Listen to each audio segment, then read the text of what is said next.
This machine creates $187.50 per minute and more than $11,000 per hour.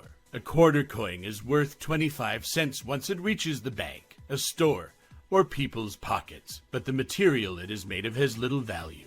In this video, we visit the U.S. Mint to discover how 25-cent coins are made. Around 500 BC, the Chinese invented coins made from cheap materials such as copper. Current legal tender coins are still made with copper, nickel, and other inexpensive materials. There are three main types of coins: legal tender coins that we use as money, gold coins that are used as an investment, and commemorative coins, high-quality pieces made of gold and silver that commemorate historical events. A coin becomes money when it leaves the mint. The U.S. Mint, on average, produces 3 million 25-cent coins per day. When coins were first minted in the 1790s, they were made of silver, but in 1965, silver became scarce, so the U.S. government chose to switch to nickel-plated copper. The minting process begins with the extraction of raw materials. Mines from all over the U.S. and the world supply the necessary silver, copper, and other metals. The U.S. Mint also uses recycled metal. The life of these coins begins here, in this huge scrapyard where mountains of recycled copper are prepared for use. They are pressed by an immense hydraulic ram. The refined metal is melted, and the necessary metals are added. The U.S. Mint makes its coins from an alloy of 75% copper and 25% nickel.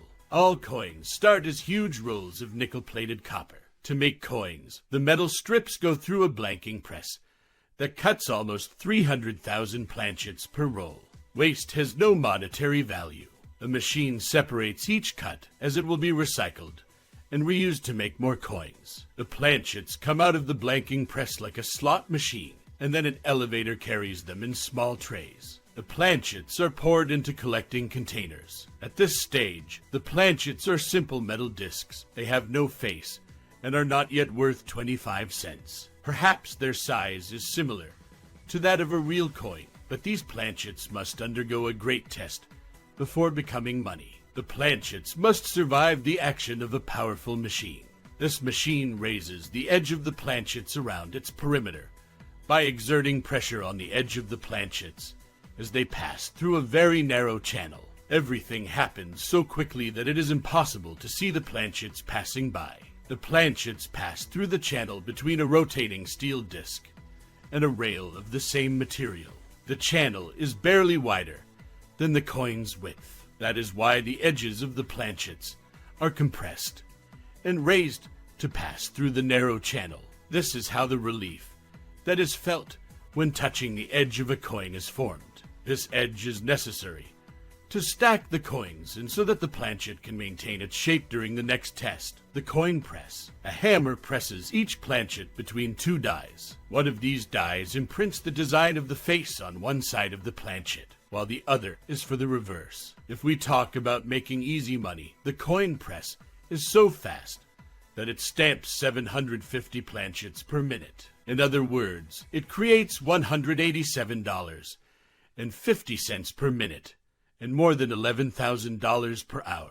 An inspector randomly analyzes coins as they come out of the press to ensure that the faces are aligned. If a coin fails, the entire batch is discarded.